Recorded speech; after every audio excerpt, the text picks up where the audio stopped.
इस्लाम सरबुलंदी ख़ातिर करबला मैदान में जान जो नज़रानो ॾींदड़ हज़रत इमाम हुसैन अलैहिस्सलाम ऐं साथियुनि जे ॾिनल लाज़वाल क़ुर्बानी खे भेटा पेश करण जो सिलसिलो जारी आहे।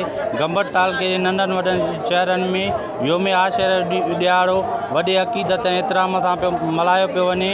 दरगाह हज़रत रिज अली शाह खां सैयद सरदार अली शाह ऐं सैयद सरकार शाह जे अॻुवाणी में खट वारो 150 साला मातमी जुलूस बरामद कयो वियो आहे। हिन में 100 खां वधीक जेके अंजुमन में सवें हज़ारे आज़ादार ऐं मोमिन या हुसैन जूं सदाऊं बुलंद करे रहिया आहिनि। अव्हांखे ॿुधाईंदो हलां त हिन सिक्योरिटी हवाले सां त रेंजर्स ऐं जेके पुलिस एहलकार उहे तैनात कया विया आहिनि। हीउ जेको मातमी जुलूस आहे उहो पंहिंजे मंज़िल तरफ़ रवां दवां आहे। राति खोरा में इख़्तिताम पज़ीर थींदो ऐं उते शाम ग़रीबां पढ़ी वेंदी। कैमरामैन अहमद अली उॼण सां गॾु मोहम्मद अली उॼण, अवामी आवाज़ TV गंबड़। विज़िट कयो अवामी आवाज़ मीडिया ग्रुप जी वेबसाइट awamiawaz.pk।